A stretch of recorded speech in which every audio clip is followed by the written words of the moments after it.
Hello and welcome to the Magic Mirror podcast. I'm your host, as usual, Khan the Trinket Mage, and with me is my co-host, 33 Elk. Hello. Additionally, we have our other co-host, Salubrious Snail. Hello, hello. And with us, a special guest, Travis Gafford. Hello. Before we get into the main topic, Travis, do you want to explain just real quick who you are and where people can find you? Yeah, so first off, huge fan of the show, have listened to every podcast. I know that you've actually had other people on the show who are like, oh, I also listen to it, and they don't. But it's amazing to be here and hear Elk's like high-pitched hello in person, because I've just listened to it so many times. Yeah, so my name is Travis Gafford. I come from the esports world, like specifically around League of Legends, so been doing that for a long time. Took a step back and doing some other cool stuff these days, but really got into Magic the Gathering over the last 4 to 5 years, and have gotten to do a bunch of cool stuff. Did some promotion with Wizards initially for their Lord of the Rings stuff, and then have just appeared in a lot of different content here and there and made very sparse amounts of my own. But as somebody who has listened to this podcast so many times, I'm so excited to be here and just yell at all three of you about how your takes are bad. Yeah. Travis said you specifically just wanted to argue in this episode. Yes, and I'm here to do it. I'm excited. So that is also a perfect transition here to our main topic, effectively. Travis wanted to argue about some of our takes on the podcast, some of our hot takes maybe, and disagree with them. But we decided, instead of just having the whole episode be us arguing with Travis, although maybe that could be fun, we decided to also throw this to you, the audience. And I posted on socials asking for your Commander hot takes. And so we're going to be grabbing a couple of those as well and seeing what you, the audience, had to say. First, though, Strixhaven, you guys excited about this set? What's your favorite card? Oh, it's so cool so far. Honestly, I am just hyped for the charm cycle. They're all like solid, and then Prismari, Lorehold, and Quandrix are all like actively quite good. Like Lorehold, I'm so excited that we get a charm with return target artifact or creature card with mana value 2 or less from the graveyard to the battlefield on an instant is so good and flexible and cool. So I am hyped about the charms in general and that charm in specific. Think about how many mesmeric orbs and altar of dimensions you can return in Boros with that one. Right? For me, there's a lot of like big Izzet spells being printed, because that's the Prismari theme is Opus. 5 mana or greater spells is their big thing. So I'm getting a lot of toys for Cormella, but my most interested card, like that I'm just the most excited for, is actually a white card. It's in one of the commander decks, Augusta Order Returned. This is a 3 mana 1/3 flying vigilant spirit advisor. And it says, whenever she attacks, each player exiles a card from their graveyard. When one or more non-land cards are exiled this way, you put that many +1/+1 counters on target attacking creature. I think it's really funny to have a card that can be used politically in this way, where it's like, hey guys, I know you want to like exile lands because they're probably the least interesting thing in your graveyard, but I'm going to swing this flyer at this guy. Can we all exile a non-land thing so I pump up my dude? And then also has really fun 2-headed giant applications as well, because you can put it on any attacking creature. So it's going to go in my funny little 2-headed giant cube. So my thing with this is I feel like most decks, if it's like the mid game, are going to have something they're okay exiling. Unless you're like bazooka bogging everybody every couple turns. Like they're going to have some bullshit they don't care about. Most decks don't care about every single non-land card in their graveyard. Yeah, it's an easy political hurdle to jump over. Yeah, I'm not saying this is like, yippee, hooray, grave hate. Like sometimes it'll accidentally grave hate someone, which is splendid, but it's a lot more for the +1/+1 counters and the political funny attacking people angle. Oh yeah, no, it's still a cool design for sure. How about you, Travis? I am super excited about the Orzhov commander deck that's coming out with Killian sort of leading the charge, because when OTJ came out, created a Ariat of the Charmed Apple deck. Because I really liked the idea of like taking control of people's creatures and doing all the aura stuff, and had a good time with it. But it was also a little bit like, it was a little too mean to play against a lot of people in like casual pods, but then like the deck itself was kind of casual. I love Goat decks, which I know I've played against some of you, actually all three of you, I think, with my different Goat decks now. And so it's really cool to try like a different take on that, because Killian basically wants you to enchant or just play enchantments and then use that to goad creatures, but you can also put auras on creatures that they control or that you control, and then you draw cards off of it. So it's just kind of cool to see how many different ways there are to build this commander, and I'm really excited to play it. And it's funny because Ariat is like in the 99 of the precon. So it's kind of neat to see like a different version of that brought to life. And then just generally, it's pretty cool to see how many sick reprints are going into these commander decks, because it's like, it feels like such a better way to deliver reprints than the old school model of like the modern, well, I guess, yeah, modern masters and the masters decks. So it's just exciting to see this stuff come out. The out. reprints of the precons are significantly better than they have been in previous years. Like Land Tax and Moonshaker Cavalry are in the precons, which are both, yeah, they're really good reprints. Yeah, we're also getting Screams from Within reprint, which I'm really excited about. I love that card. I think my favorite card so far is Traumatic Critique. This card's really fun. I like this whole cycle. I think we've only seen the Simic one, Quandrix, excuse me, but it's, you know, the two colors. So this one's blue, red, and then X, and they do something even if X is 0. So Traumatic Technique always draws 2 and then discards a card. So it can be played early game to just loot. But then it also can deal X damage to something, so it scales into the late game. I think these cards are really flexible. I think it's a very fun and interesting design. I really like it. I think they're very clever. Oh yeah, Hans is so excited about this set for his Lila deck, including Traumatic Critique, because it is just like, it's this good card advantage, and it's just a solid card to cast and then get some extra card advantage out of later with Lila plotting it. Yeah, I finally got to play a game with Hans when we were in Tacoma, which is fun. He's still, I think, the most requested guest. We'll have to poke him to come on. I think he would definitely come on for like a limited or like an older constructed format episode, but he doesn't play that much Commander anymore. Tragic. I know, right? All right, Strixhaven, you know, in the comments below, let us know what your favorite card is from the set. Let's just start off with some of Travis's complaints here. All right, fantastic. All right, I have waited for a very long time to be able to address some of these. And it's funny because I've addressed some of them with you in person.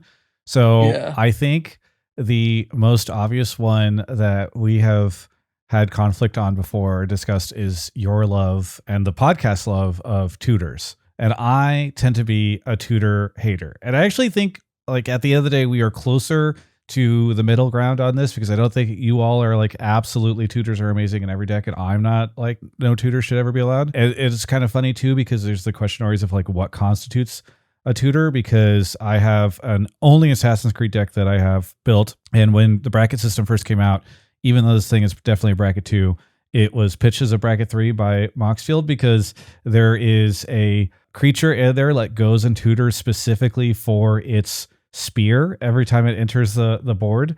And so obviously I'm not talking about those types of tutors when I talk about tutors, but I think that I've watched, I think, content on all 3 of your channels and then multiple episodes of the pod where you all are super in on tutors. And so I'm finally here, and you all agree on them too.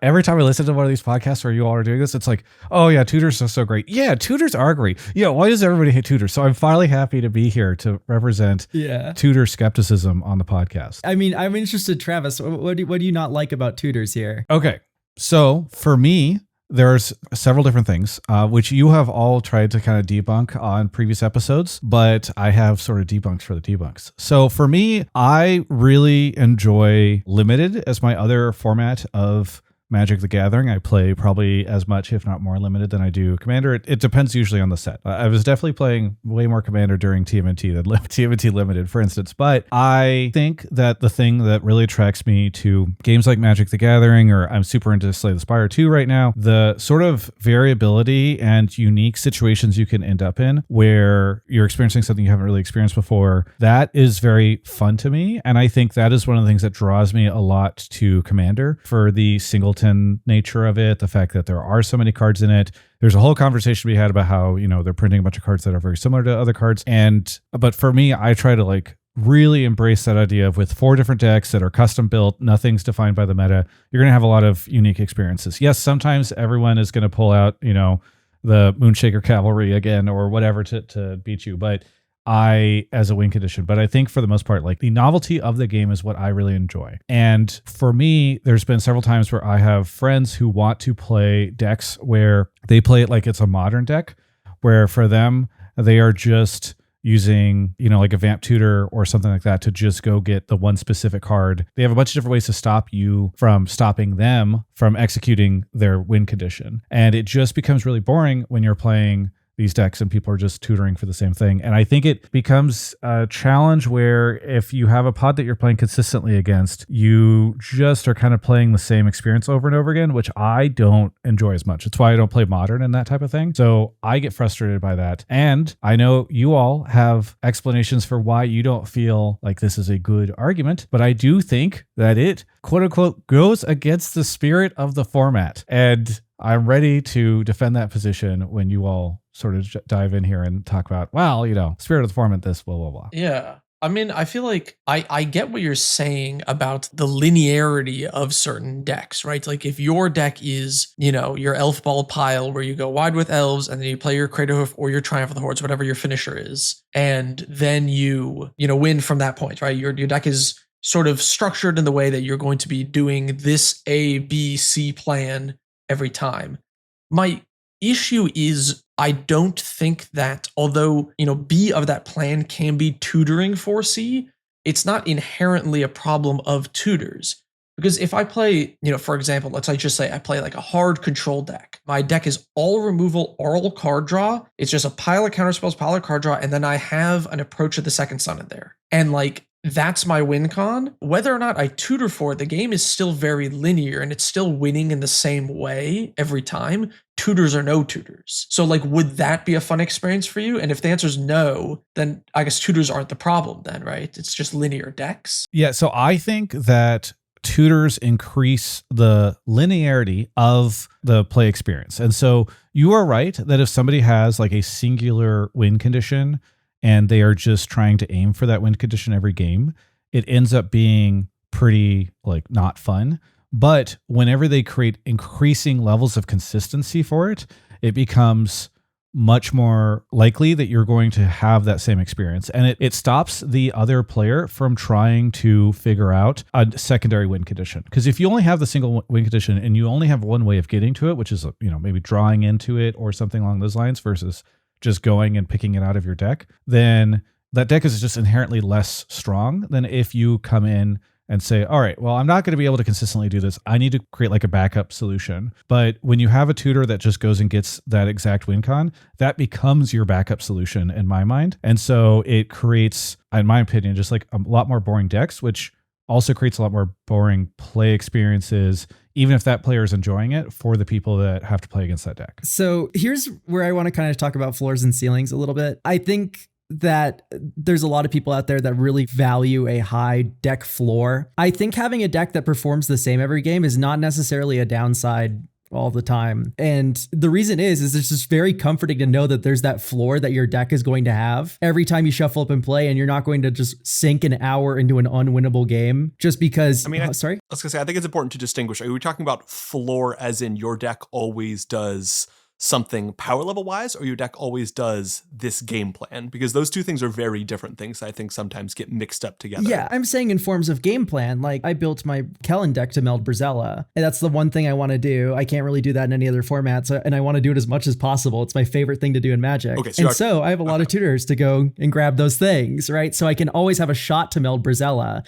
And I think this is a lesson I learned from Kellen that I love so much, is that there's so much variance in Magic that lowering the variance of a deck by running tutors isn't necessarily a downside, because there's so many interaction points with this strange thing that this deck is doing, that the variance comes from defending my plays from my opponents. And to me, that reads as very interesting. And you came up to it as a downside, oh, they're always going for the same win. Whereas I think the counterplay is a lot of fun. So I want to say that I kind of disagree with this. I think I would agree with you in the sense that I think it is important for Commander for you to try and reduce power level variance, because I think there is a high risk of having a deck that is disjointed, where you have these synergy pieces that sometimes come together but often don't. And so you have some games that are very powerful and some games that are a lot less powerful. It leads to awkward table dynamics, leads to multiple layers of unfunness. So I personally don't really see an appeal in a deck doing the same thing, but I do see an appeal in the deck doing the same power level of thing, or having a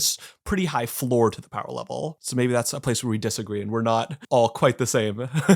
Travis. I mean, you get Astral Slide every game with the Astral Slide deck, don't you, with Sharoom? In a lot of ways, I think of Astral Slide as more of something similar to my Commander in a lot of ways, because Sharoom the card is a card that I cast, frequently, but not that frequently in the deck. Like, it'll usually get cast at some point during the game, but sometimes super, super late. Astral Slide, on the other hand, is a thing I'm building around. It's a thing that I have lots of kind of different offshooting synergies based off of, and I do use it every game, but people who build around their commander are also using their commander every game. If you build a deck around, I don't know, whatever 3-mana commander, and you cast it on turn 3 every game, your deck is arguably more consistent than mine is at doing the same thing every game. So I think of it in that way. And then my deck does a lot of different cool things with the Astral Slide, but it has to get the Astral Slide to start doing those things. I appreciate that a lot because I think it's cool that Astral Slide in your situation does create pretty unique experiences game to game.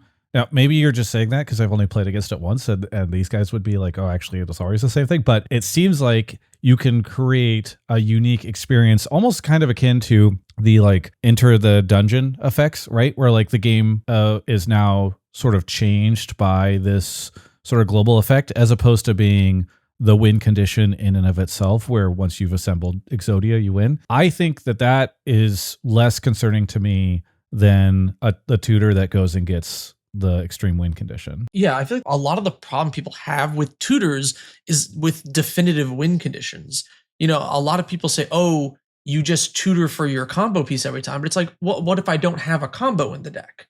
Then what am I tutoring for, right? Like, I'm then not tutoring for the combo. Like, you don't have to put Thassa's Oracle Demonic Consultation in your deck. And if that's not in the deck, then what does Demonic Tutor actually get you? Well, maybe it changes from game to game. I find that's like, it's really like you said, your playgroup, they're just going to get the same win condition every game, because that like basically ends the game. It's a crater hoof or whatever, something that just says I win functionally. That I think is a bigger problem in Commander as like a whole for casual EDH than tutors are. Yeah, so that is fair. Like, I think tutors are obviously going to be less of an issue in, for instance, lower power decks that are doing goofy things and are not used exclusively for that situation. You all talked about my CDH win with the Alexios deck in a previous episode. We did, yeah. The reason I built that deck was because of my friend Sherman. Shout out to Sherman over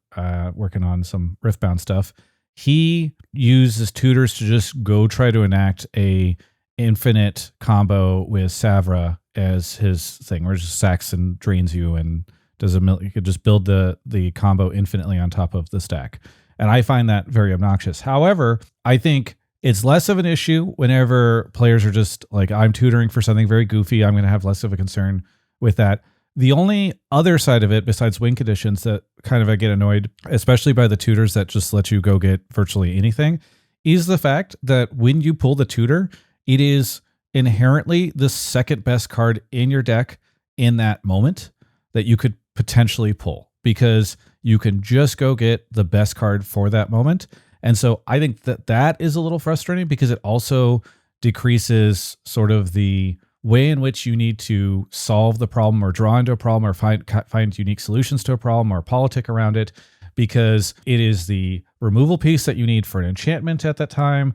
It is potentially land destruction if somebody's got something going crazy there. It is the board wipe that is going to stop everything from happening. It is the win condition. Like, that stuff also I find a little frustrating, because I just don't like the idea that a single card could be, the second best card in your deck at literally any given point in time, no matter where you're at, as long as you have the mana to cast. This is where I disagree with this very heavily, where it's like you see this like tutor, and I'm not talking about like a demonic tutor or vampiric tutor here. Like I'm not generally a fan of like the generic like wide swath tutors, but I'll run like creature tutors and such like that. Like Recruiter the Guard is one of my favorites, crop rotation, these sorts of things.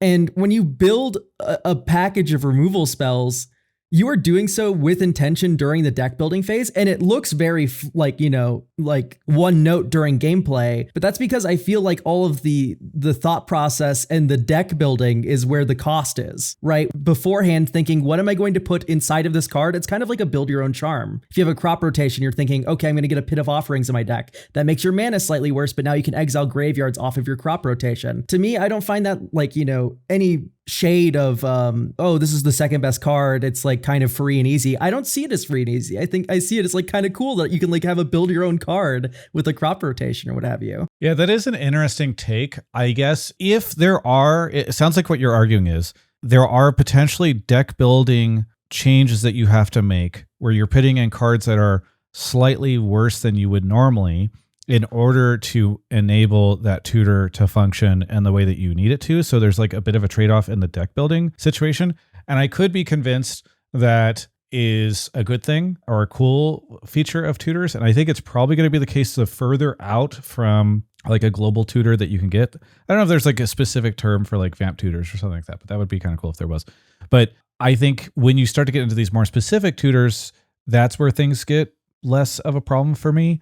But I think still it's such a powerful card to have in any situation because to your point, it's like a build your own card, but build your own cards just seems so incredibly strong as a concept to me because you can build it and tailor it specifically for your deck.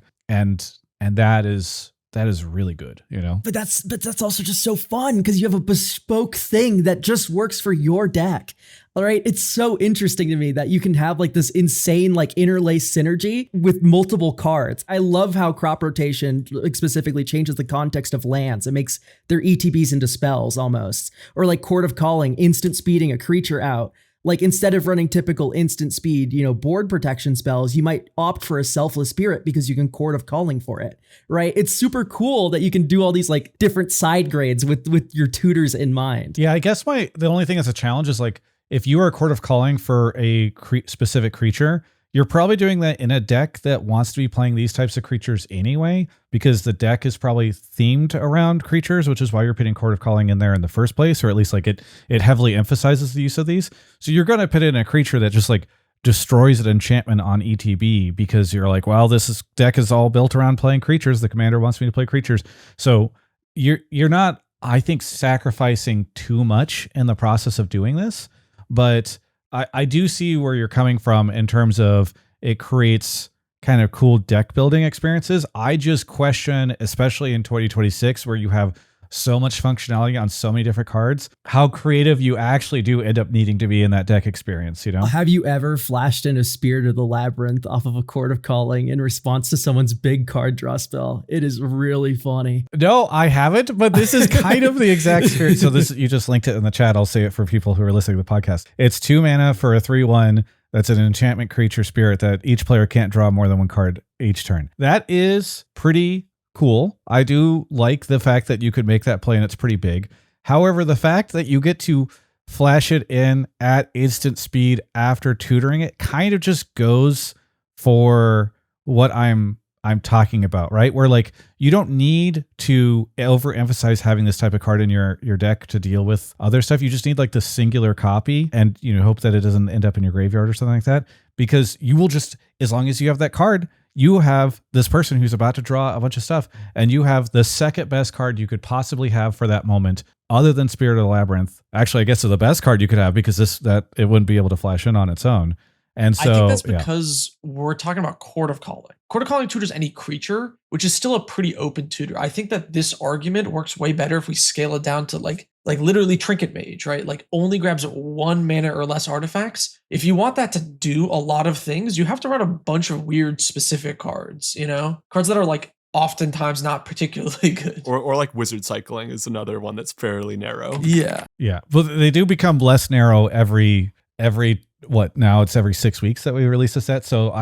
But I do agree with you that I would much rather play against somebody who's playing Trinket Mage than somebody who is playing Court of Calling most of the time. Again, all this stuff is dependent on what the deck is actually trying to do. I don't have an issue with somebody who's running Court of Calling to try to get their like super jank funny combo off or something that is like going to be really difficult for them or not as impactful as just an instant win condition. But I do agree that like tutors end up being a spectrum, which is kind of where we started with my example of like the Assassin's Creed card.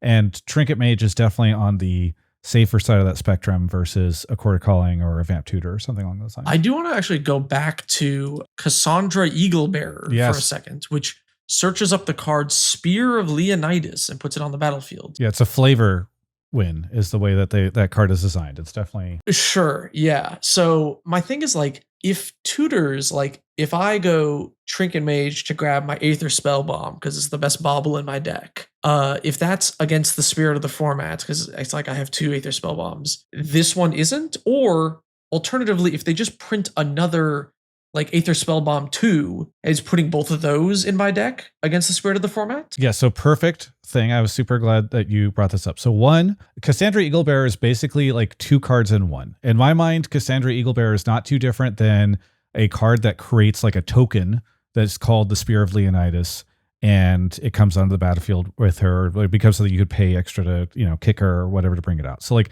I don't think that that is nearly on the same level as even Trinket Mage, which we agree is lower power, but gives you variety, not just to the one card you were mentioning, but also to anything else that you want in that situation that meets the requirements.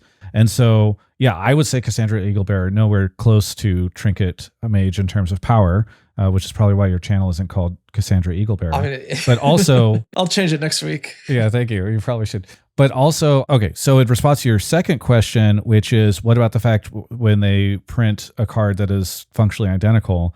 I mean, that to me is even more of an argument against tutors in this day and age, because you don't, if you want to create more consistency in your deck, you can just play a second copy of that singular card, which I think functionally does a lot more to be something where you're like, okay, well, I want to be able to get closer to this experience of being able to fulfill whatever the deck fantasy is.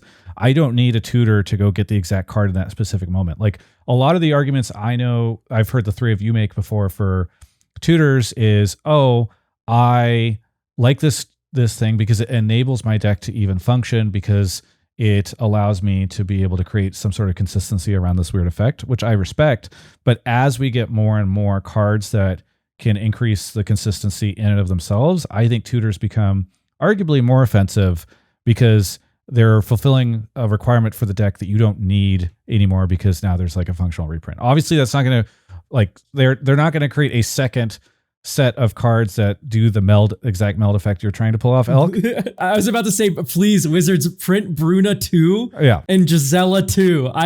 Yes. So I think that is less of a concern, but they probably will print more cards like Spirit of the Labyrinth, which I think means that there's less of a need for you to be able to have a tutor that can go get that exact card, because you can, if you want to create more consistency around that, getting that effect, you can put in the other version of that card and then not be in a situation where the consistency comes from a card that provides you incredible consistency across all the different effects in your deck versus one that just creates another option for this specific one. I definitely understand where you're coming from, Travis, because I have several decks kind of built with that mentality where I love crunching the math and going, okay, if I have 7 of this, how often do I draw if I draw this many cards? Cool. And so I have multiple decks where, I have my Malfagor deck where, I know I have, 7 pieces of graveyard hate and 8 creature removal spells. And if I draw this many cards, then I can find that. My Rata deck, even more so, that just,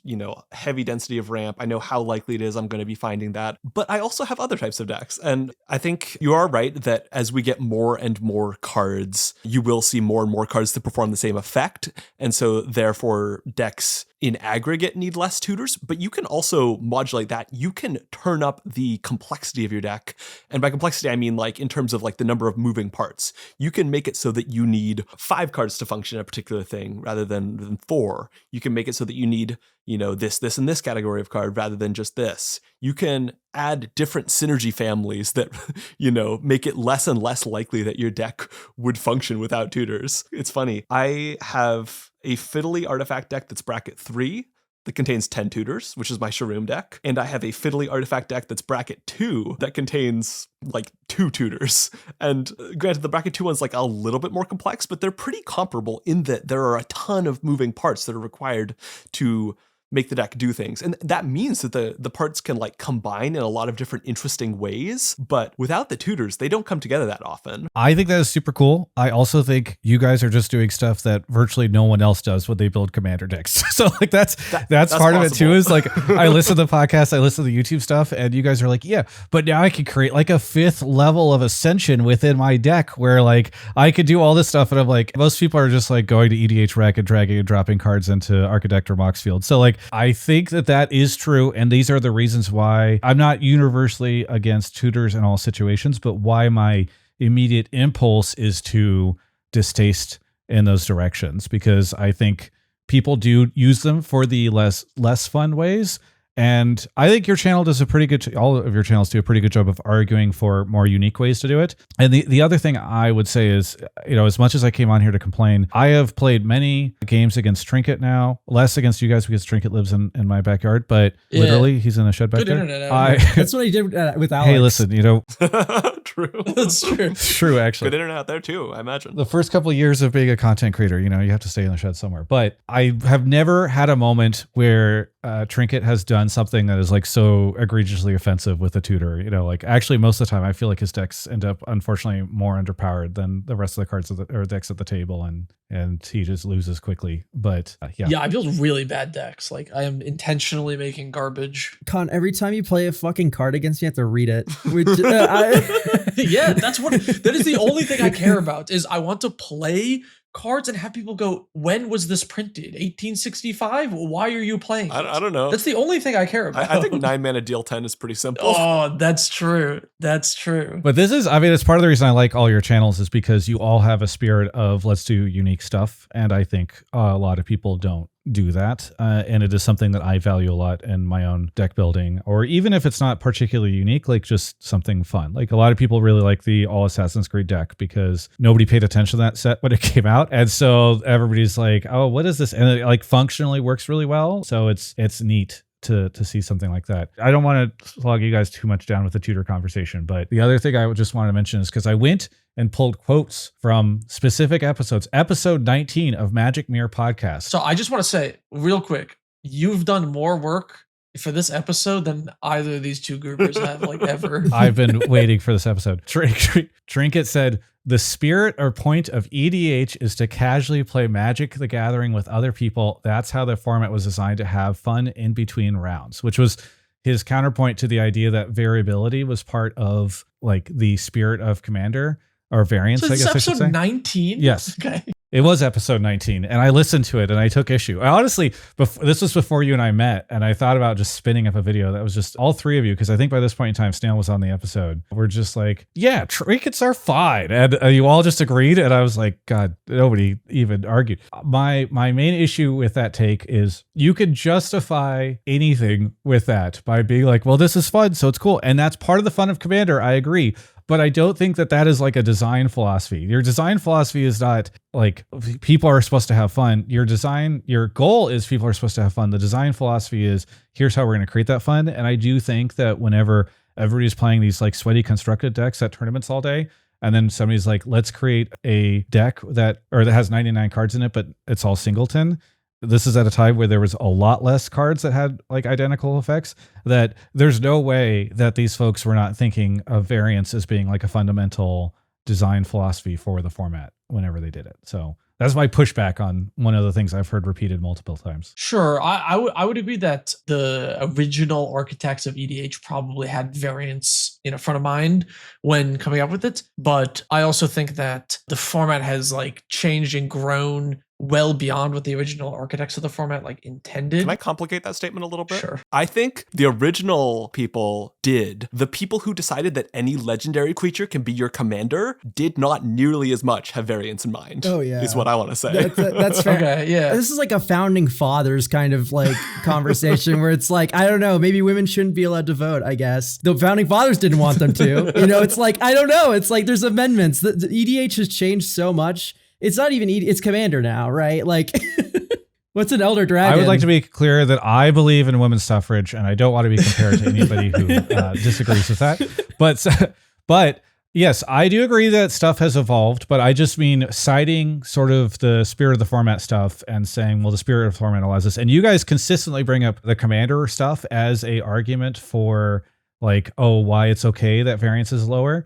And I was ready for this because, in my opinion, it's a cop-out to be well, the Commander exists and you can play that every time. So see, we don't need as much variance as people think. In my mind, I'm well, the Commander is the only thing that is the thing that allows the variance to work, because otherwise you just have a pile of slop because nothing, like, you could create some sort of synergy there, but like the commander creates. Yeah, but Canadian Highlander is a 100 card singleton, no duplicates or no commander, and those decks are still consistent. I don't think that's true. Listen, I'm here to talk about the founding fathers, not other countries. Yeah, I don't know. I mean, I do think that Canadian Highlander probably gets enabled more by the fact that there's so many, additional synergy that's been created through all these different commander cards. But I'm not specifically.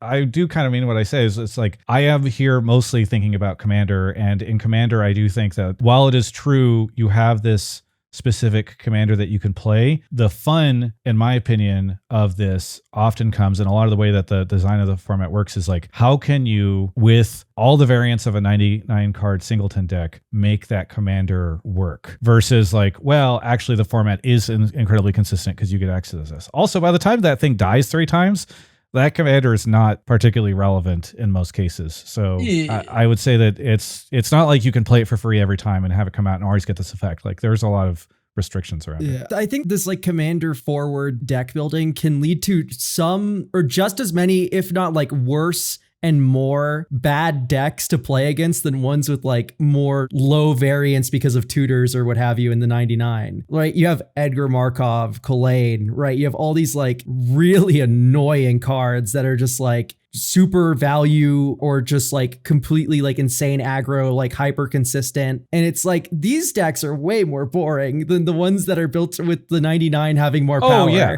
but just because those decks are boring and those commanders are clearly design flaws, especially with like Edgar, I would never justify the existence of tutors by other design mistakes that the design team has made, Can I defend my episode 19 quote as well real quick? No. I want to give a founding fathers argument.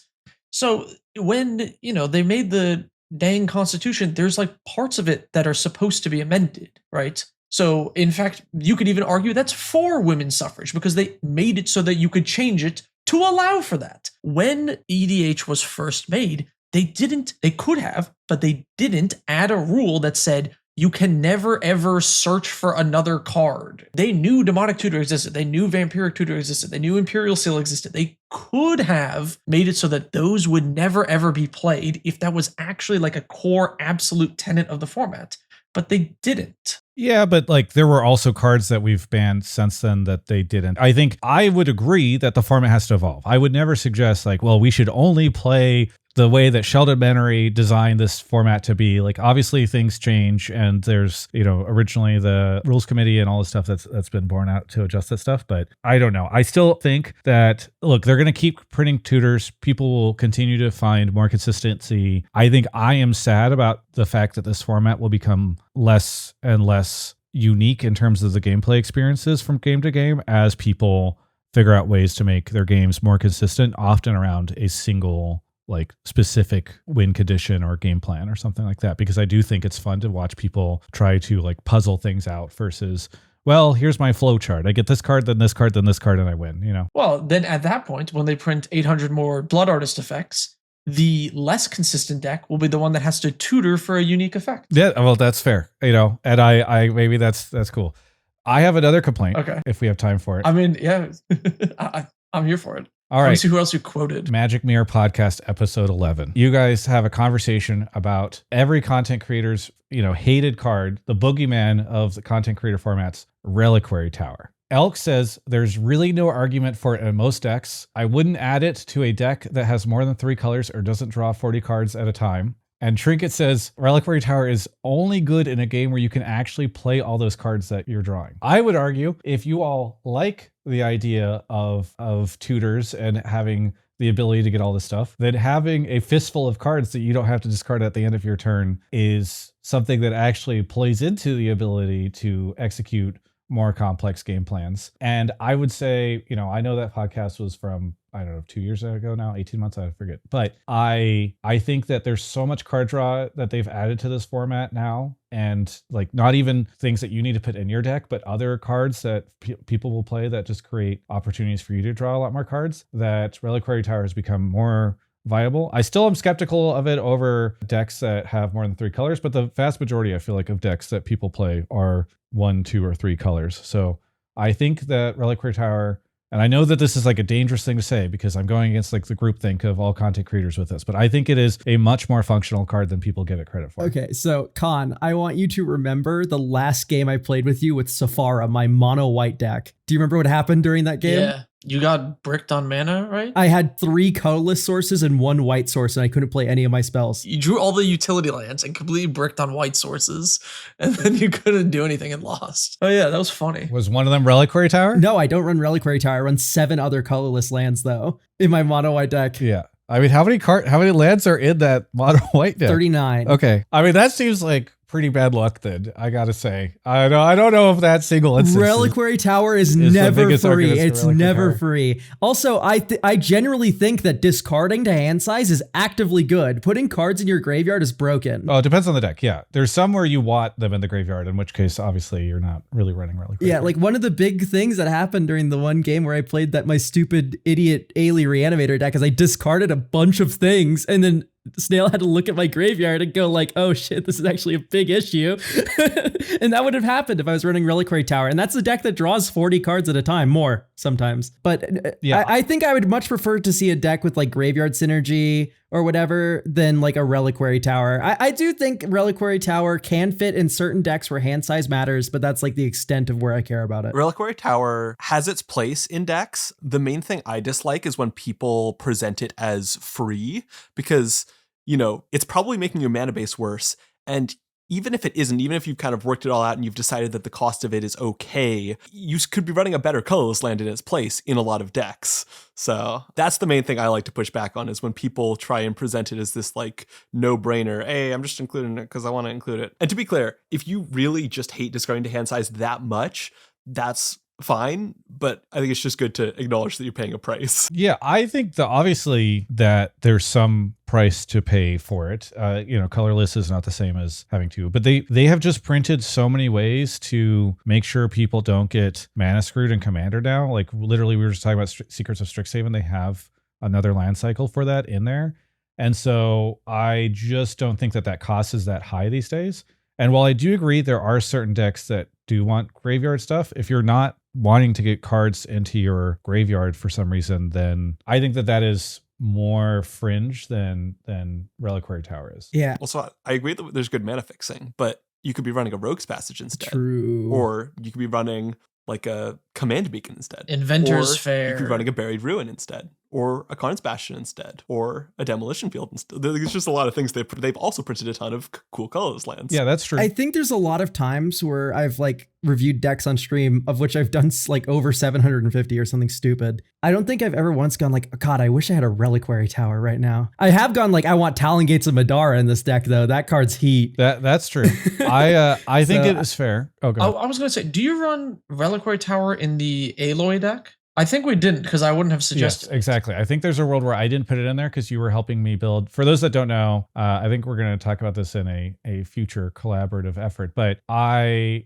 asked Khan recently for assistance building Aloy, Savior of Meridian. And so we Isn't her name Alloy? Yeah, like the metal. Yeah, we played at Laughing Dragon Tacoma just recently, at least 3 goofballs, as much as I tried to convince them that it was pronounced Aloy. It did not, but the real ones know. Anyway, yeah, so Aloy is like a weird card because it's a 5-mana Simic commander that is not an artifact, but wants you to play artifact creatures that have big power because it's got Discover on it, but then you also need to play ramp pieces. So I was struggling with it. It turns out that Khan and I underestimated how powerful this deck could be, but I don't have Reliquary Tower in here because this deck mostly plays through Discover effects. And so I agree that like you look, we could sit here all day and be like, well, there's Graveyard and that doesn't need it. Well, there's Discover decks that doesn't need it. There are definitely like sets of decks that do not need Reliquary Tower as much because they care a lot less about having a ton of cards in hand. Yeah, I was just gonna say, I mean, like we built like a Simic value pile that does like so much work, puts in like does all these triggers, like your turns take like 10 minutes. It's insane. Kind of root to the whole table. Yeah, I mean, I agree. That's not, you helped me build it. I didn't think it would be that crazy, to be honest.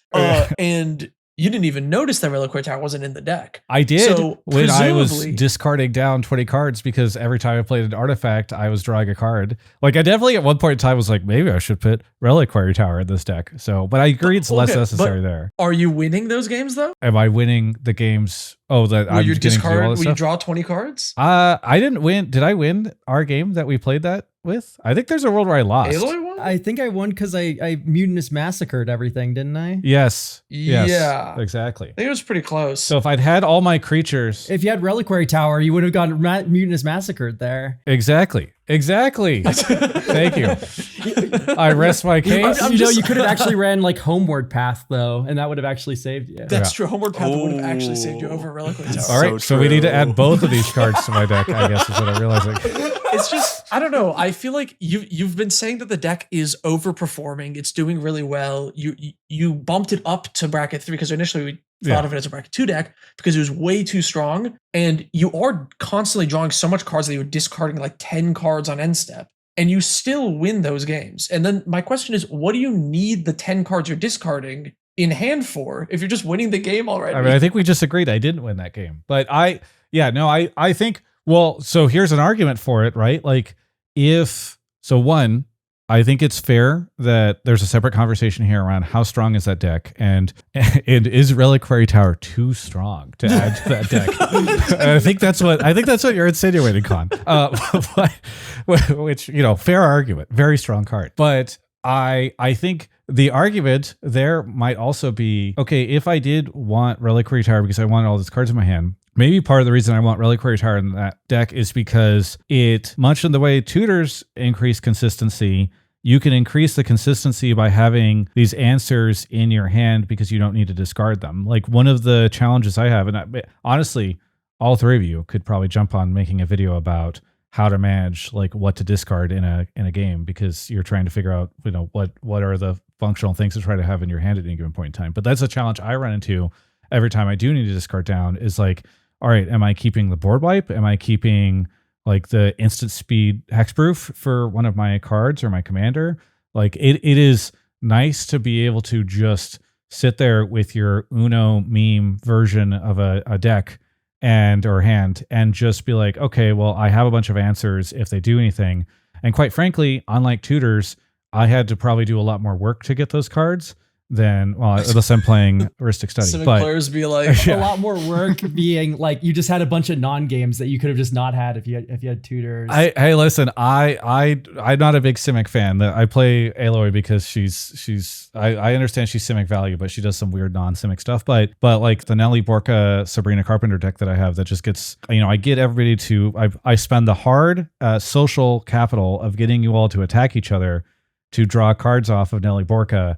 I should see the rewards of having that in my deck versus just vamp tutoring for something, I mean, I guess my main argument is if your deck can draw 20 cards and isn't able to find 7 of those to reasonably proceed towards a win, you need to upgrade the deck. I'm playing against you all and you're doing some weird, Elk was just talking about how a lot of the fun is the counterplay of stopping Elk from being able to pull off some crazy combo that Elk is tutoring for.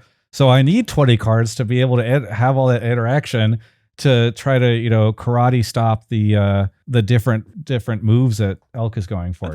You just need to exile the graveyard one time. I think that could be true. That would be fine. I think that could be true though. That deck, if you just secret rendezvoused me one time, it would be all over. You could have decked me.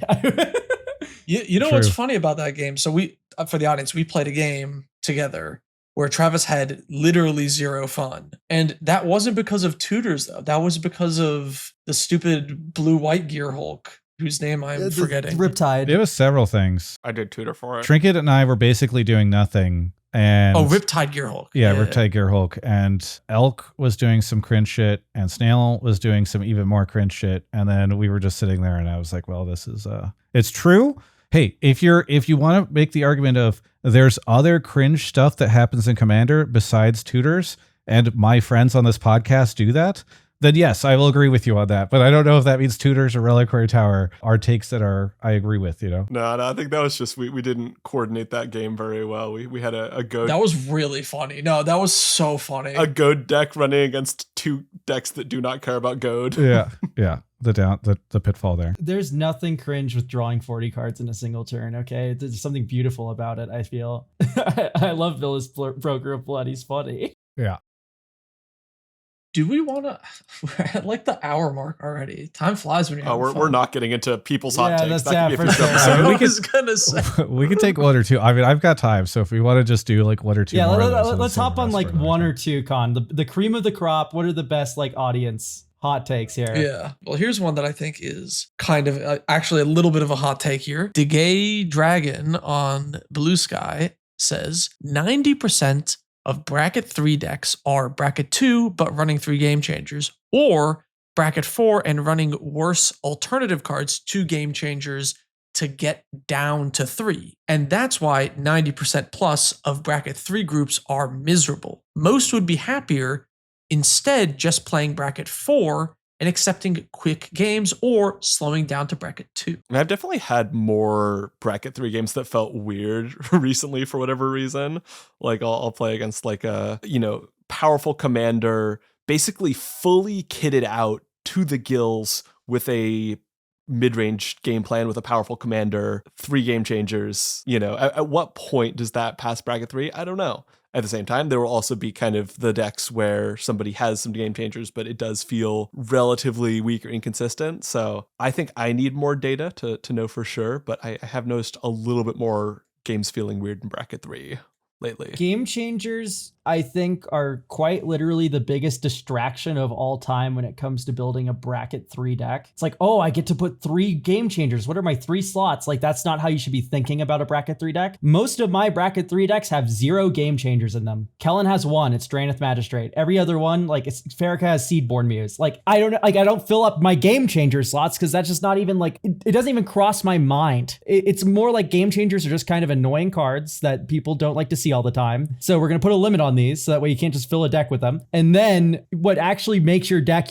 is the synergy. How consistent is it? What are you doing with the deck? How fast does it win? These are the questions that actually matter when determining the bracket of your deck, not how many silly doodad cards that people don't like are you running. Like, that's not the point, right? I think that misses the mark entirely of what the bracket system's trying to be. Yeah, I agree with some of that. I disagree with a little bit because I do think that the game changers are just inherently generically strong cards, which is why they've put them there. So I don't think I would not personally say that it is a situation where they're just cards that people don't want to see. I mean this so far and is like, if you jam every game changer in a deck, that deck would suck. Just like every single one. But like, yeah. Commander's a lot more about building around synergy. Like, you shouldn't just be thinking about the game changers when building the deck. No doubt there's strong cards on it. Don't read that any other way. I do agree that like game changers have been both a boon and a curse, where they, I think, do allow people who are more casual. Like, again, I think sometimes this podcast and others tend to think so much about what the deck building experience is like for somebody who is a full-time Magic content creator versus my friend who just got into Commander. They've played some pre-cons and now they're ready to build their first deck and they understand that brackets exist. And so they're going to go figure this out.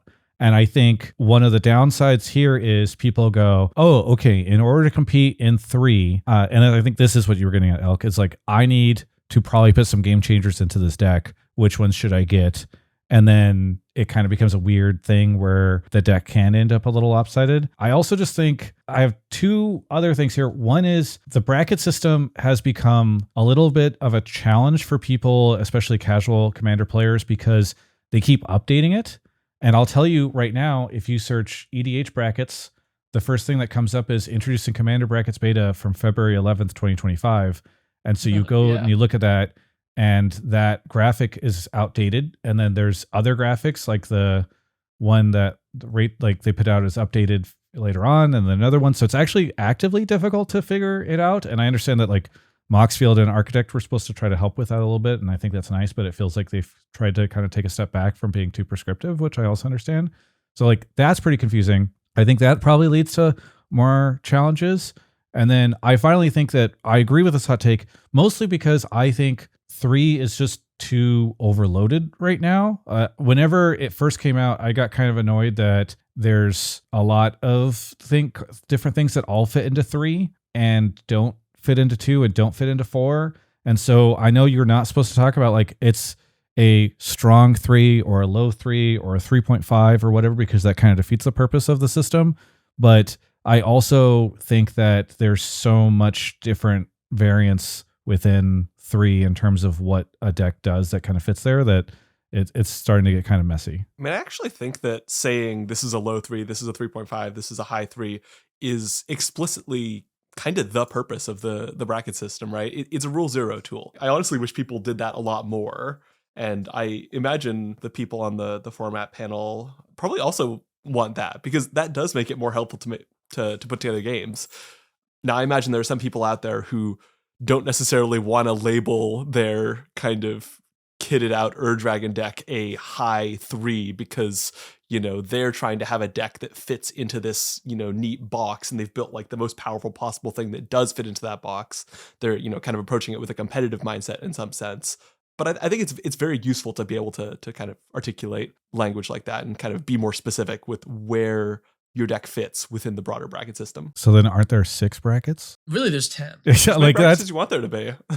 that's the challenge, is like if there's low 3 and high 3, then I think actually you have 6 different brackets. You could also have low 2 and high 2. There are like, pretty strong precons that aren't quite bracket 3. And then there are kind of bracket 2 decks that barely function. And so I think there's, there could be a range there. There could be low 4 and high 4 is, I think, absolutely a thing. There is like not quite in the CEDH meta, but like a tuned combo deck that will consistently win on turn 5. And then there's like strong mid-range with 5 game changers. There's pretty good range. I think a lot of the games and like miserable play groups and stuff, the reason why all this is happening is I think people are just really, really bad at building decks. I just think Commander players are generally just really not good at building a deck that does something fun consistently. I do kind of agree with that. I disagree with this hot take, because here's the thing. I've played a lot of bracket 3 games, mostly, and most of them are totally fine because I play card draw and removal in my decks. That is it. What I love about the bracket system is that a huge swath of decks are just in bracket 3. Bracket 3 doesn't say no combos, doesn't say only combat damage, it doesn't say no planeswalkers, it doesn't say no instants, right? It just lets you do almost anything, which means if you want to build a bracket 3 deck, you need to be ready for almost anything. So yeah, there might be a 3-card combo. If you don't want to deal with a like actual dedicated combo deck, that is something you should say in rule 0. That's not like a failure of the bracket system. And then you should just play removal so you can hit those. Like, I love that bracket 3 is wide open. I love that there's a bunch of crap in bracket 3, because the thing about the 1 to 10 system is most players are not very good deck builders. And everyone's deck kind of was a 7. It's just like a random mid-power, mid-range pile. I just think the issue with that is if you're really limiting the window of people, what people can play, because no, it's the opposite. If they want to play something that's stronger than a 2, and you're saying they need to be ready for anything, then like that is a pretty constrained deck building experience for them, because they have to like, you have to go in and be like, all right, I have to be ready to deal with a 2-card combo on turn 7 or a 3-card combo even before then.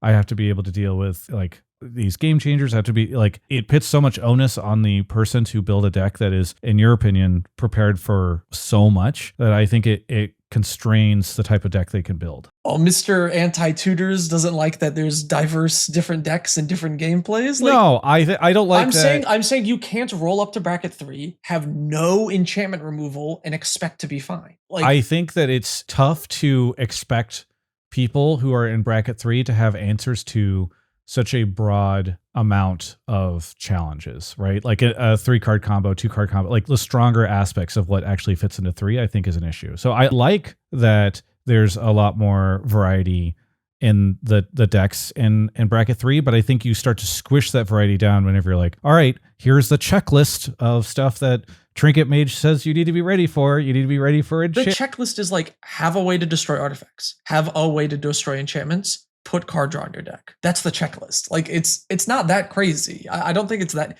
And by the way, you can fulfill like 2 of those with 1 generous gift, like, because it's bracket 3 and you don't have to deal with like a combo on like turn 4 or something. You get 4, 5, 6 turns of just like playing your ramp and card draw to find a piece of enchantment removal to remove an enchantment. I don't think that's that crazy. All right, we have like an infinite well of hot takes. Maybe this will, if you want this to be a recurring series where we like yap about hot takes, let me know in the comments below. Let us know. If you want to see Travis back on, also let us know. And you kind of can, because Travis, me, Snail, and Not Elk will be doing a panel at MagicCon Vegas, so you can see that too if you want to hear more of this effectively. Yeah. And if you don't want to hire me back on, don't comment. I don't want to see any I will be reading the comments, and I'll feel very sad if a bunch of people are like, that was the worst guest you ever had. Did you guys get accepted for the panel? Yes, we did get accepted for the panel. They have yet to approve the slides. Elk, I'll show you the slides. They're very funny. I'm worried they might not approve.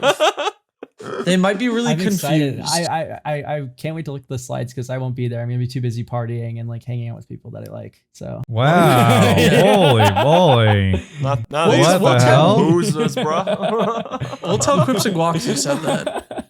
No, I don't know. I did one panel and then I wasn't a fan. I don't know. Maybe you'll experience the same ick I got from being on a panel. I just, If you would like Elk to be on panels in the future and you see Elk at MagicCon, please tell Elk that he should be on our panels. What did you not like about the art panel? No, I like the art panel. It's just like I like having a lot of time on the convention floor is the thing. The panel's like an hour. I know that's an hour I could spend schmoozing with Maldhound or something. He's going to be watching the panel. If we put the chairs in front of the stage so that you were literally on the convention floor, would that make you feel more comfortable? No, I like to move around. I can't be constrained. We can create the schmooze zone near the podcast panel. Elk likes to move around. That's why Elk plays commander games that last 3 hours long. I build my decks relatively fast, I think. That's fair. That's fair.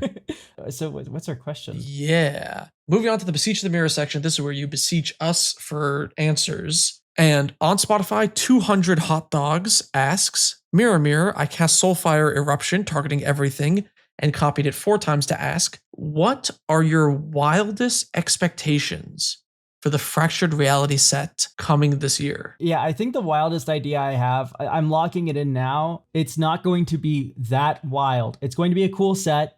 There's going to be a lot of like shifted legendaries. It's going to be like Time Spiral 2. And then that's it. It's going to be like a future sight or like a time spiral where like things get color shifted around. But like that's going to be like the extent of the hype. I think we're getting a little smoke blown up our ass by R&D going like, it's going to change everything forever. When you open the pack, you're going to see what's up. It's going to be like, there's going to be a draft mechanic maybe. And then it's going to be like Time Spiral 2, which is going to be cool. It's going to be fun.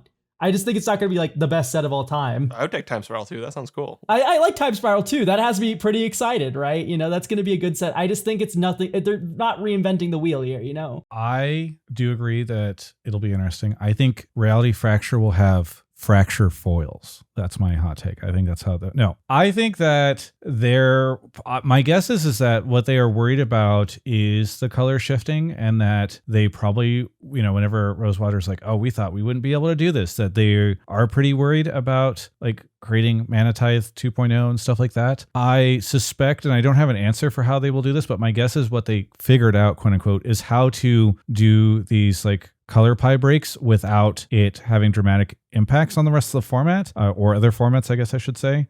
So I don't know how they would do that, especially without making the cards useless, because they need to have some sort of play in other formats. But I think that's probably what this is going to be, is that they feel like they've discovered some really cool way to do this where I don't know, maybe it's like some riff on hybrid mana or something along those lines, where you can get cards that allow you to do things that color normally doesn't allow you to do, but without like breaking Magic the Gathering. I think it is going to be Time Spiral 2 or whatever, but I think the wacky, crazy thing they're doing, and maybe this is a little bit of hopium, is they're going to introduce like multiverses or some crap, and they're going to bring back Gideon from an alternate universe or timeline. And they're going to revamp the Magic lore. I think they're going to do something big lore-wise in an attempt to like really push the actual Magic IP. That's interesting. Do you feel like that meets the sort of Rosewater, we did something we didn't think we'd be able to do? I mean, he said that about Mutate, and that mechanics weird, but it's kind of booty. So no, what Rosewater actually meant is when you open up the package, you'd be like a QR code card, and you have to scan it, and you'll get like the Netflix series by the Rousseau brothers that never came out. Like they have the Magic lore is fully developed in like this full like 4-season Netflix show that you can watch on your phone. I'll believe it when I see it. That show ain't coming anytime soon, if ever. Yeah, I agree with that. Now, what about you? I don't know. I'm always a little nervous about kind of big showdowny type sets where everything's going to be different and it's the ultimate final conclusion of the arc. I don't know. I think it just feels kind of Marvel to me. It just feels kind of like bigger, better. Wow. You will get your Infinity War every 2 years and you're going to like it. Okay. It just feels kind of like attention hungry, but I don't actually know that. I think it could be very cool. That was the pessimist in me speaking. I think mechanically I'll be excited to see them playing around with kind of, color shifting, trying some alternate versions of Planeswalkers. I think that'll be all cool. So I'm kind of excited for it mechanically. I just always have my worries, especially in the year 2026, with what it means that we're changing everything. To your point, Snail, I got into Magic right like when Dominaria United came out and the Phyrexian story was like building up and all this stuff. And so I got really excited about Phyrexia All Will Be One.